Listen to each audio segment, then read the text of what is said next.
Күндүн маанилүү жаңылыктары менен Жалбырак ТВ каналынын бүгүн программасы. Студияда мен Шергаzy Турдукулов, саламатсыздарбы? Алгач бүгүнкү чыгарылыштан кыскача таанышып алыңыздар.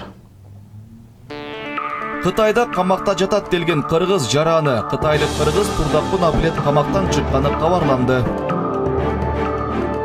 Коррупцияга каршы кызматтын башчысы экс-транспорт министрин коррупцияны токтотууга кызыктар болгон эмес деп айыптады. Кубатбек Бороновду угарман канте уят кылды? Же Санарип жана Боронов тууралуу. Кытайдын Шинжаң Уйгур автоном районунун Кызыл Суу Кыргыз автоном округунун тургуну Кыргызстандын жарандыгын алган Турдакун Абилет абактан чыкканы кабарланды. Бул тууралуу кытайлык кыргыздарды колдоо комитети кабарлады. Турдакун Абилет кыргыз жарандыгын алган кытайлык кыргыз болгон. Бирок 2016-жылы октябрь айында Кытайга кеткен бойдон келген эмес. Анын досу Муслихиддин Салимов издеп камакта жатканын кабарлаган. Өткөн айда камакта жаткан кытайлык кыргыздардын жакындары президент Сооронбай Жээнбековго кайрылуу жардам кылуусун суранышкан. Кытайдын Шинжаң аймагында миңдеген адамдар саясий тарбия берүүчү лагерлерде кармалып жатканы тууралуу кабарлар 2016-жылдан бери чыга баштаган. Куугунтукка кабылып жаткандар андай жайларды түрмө деп атаса, Кытайдын өкүлдөрү жарандарды кесипке үйрөтүүчү кадыресе борборлор катары сыпаттап келет. Кытайдагы кыргыздарды колдоо комитетинин маалыматына караганда, Шинжаңда расмий Бейжин саясий тарбиялоочу лагер деп атаган жайларда 50 миңдей кыргыз отурат. Министрлер кабинетинин эң майлуу сүттүү кызмат транспорт жана жолдор министрлиги экенин кечээ аталган министрликте $500 миллиард уурдалып жатканда айкын болду. Жемкорлук менен колго түшкөн Азимкан Жусупалиевдин ишине мурда эле ичи чыкпай жүргөнүн айткан транспорт министри Жамшитбек Калилов коопсуздук кеңешинин отурумунда өлкө башчысы Сооронбай Жээнбековдун сөгүш уккандан кийин гана жабышып жүргөн креслодон жылмышып четтегенге аргасыз болду. Баса улуттук коопсуздук мамлекеттик комитети бүгүн Жамшитбек Калиловду күбө катары суракка чакырганы маалым болду.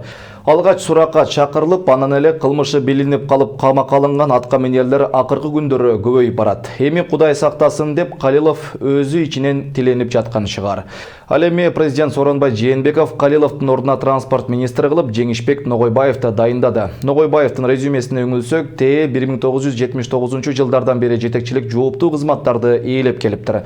Эми транспорт министрлигиндеги коррупцияны жоюп, жакшы иштеп берет деп ишенип туралы.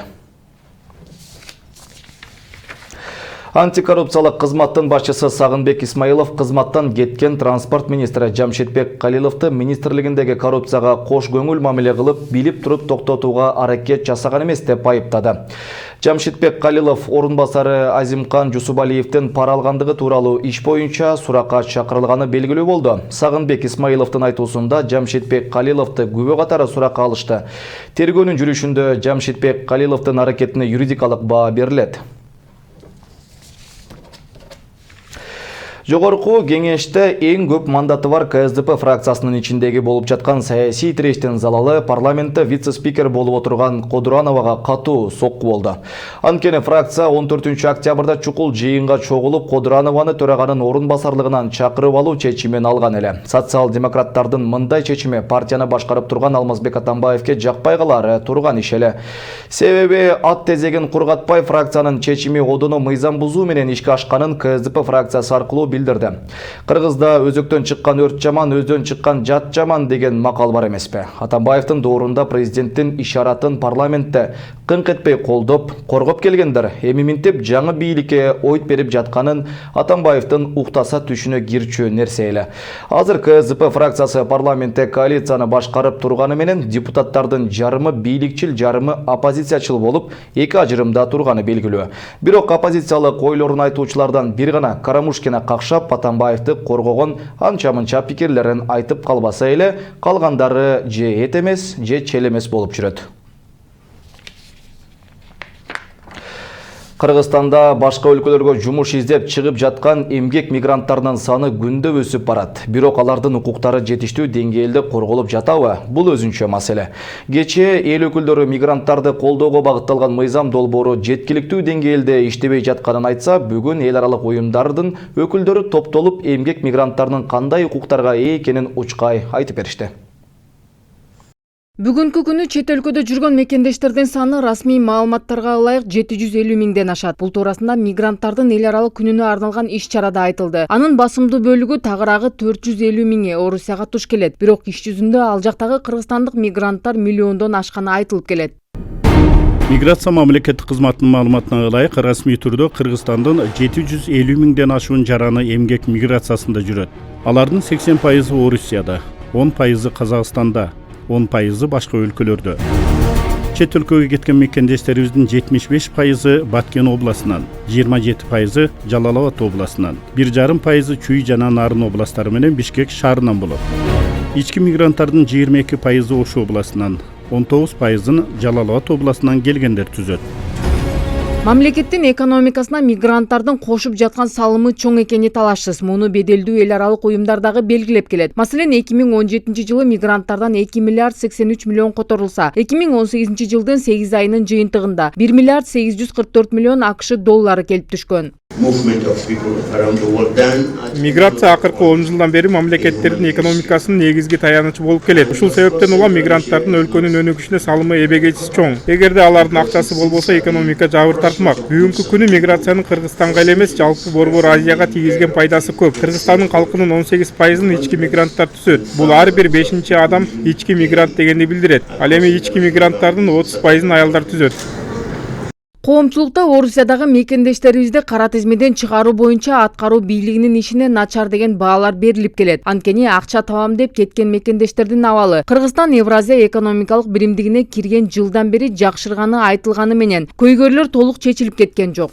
Жакында миграцион амнистия деп аталган миграциялык жеңилдиктер берилген. Ошонун негизинде бизде 2 список бар. Бирөөсү Накта 100% кара тизмеге түшкөн кишилер, алардын ичинен бизде 6 миңдей киши чыкты. Экинчиси потенциально булар Россияда жүрүп, кийин чыгып атканда кара тизмеге түшүп калышы мүмкүндүгү бар болчу. Алардын ичинен 105 миң киши чыкты.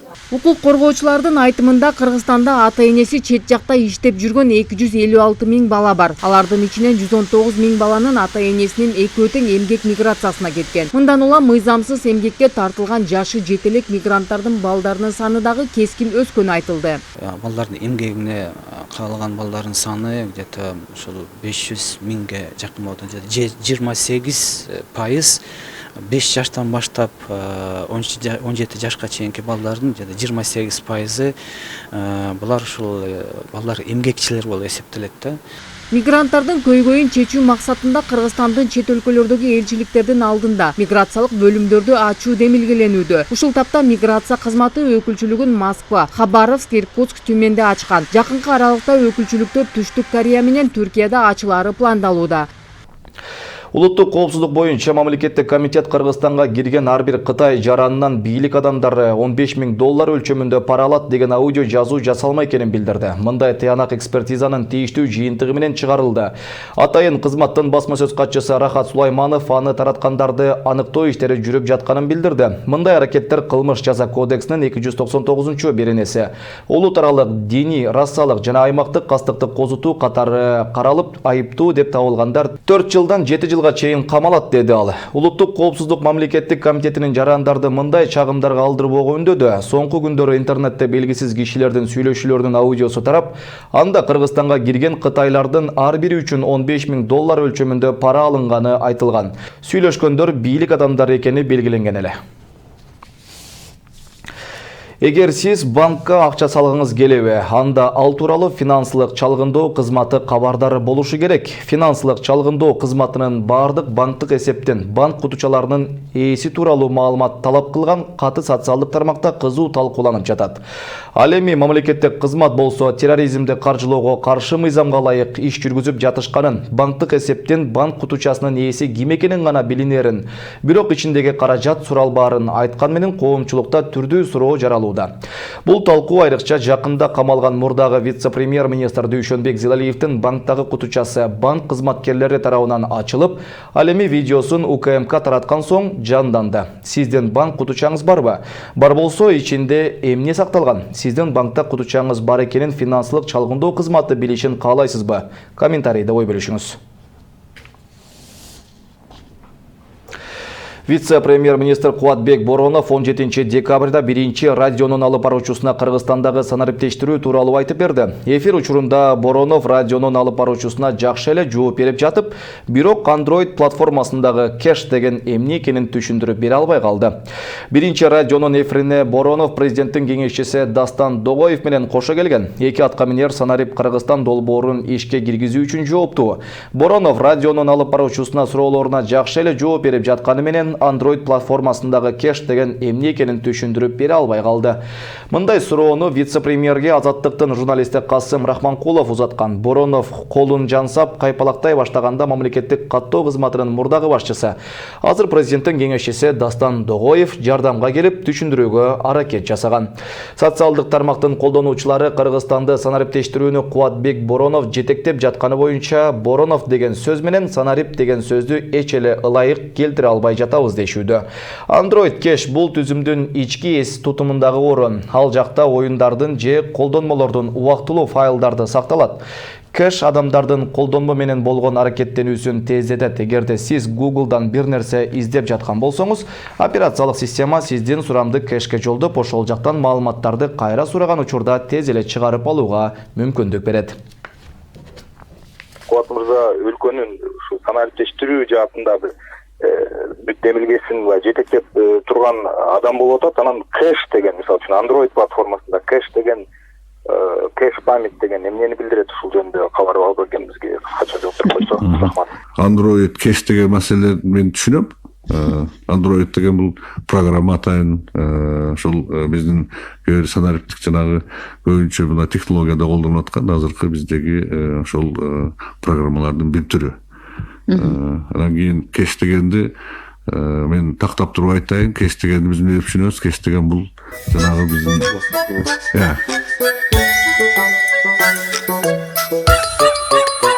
убактылуу тарых кандай Дастан азыр оңдоп койсун. Ушуну менен бүгүнкү чыгарылышыбыз соңуна чыкты. Студияда мен Шергазы Турдукулов болдум. Кайрадан эфир аркылуу амандашканча саламатта туруңуздар.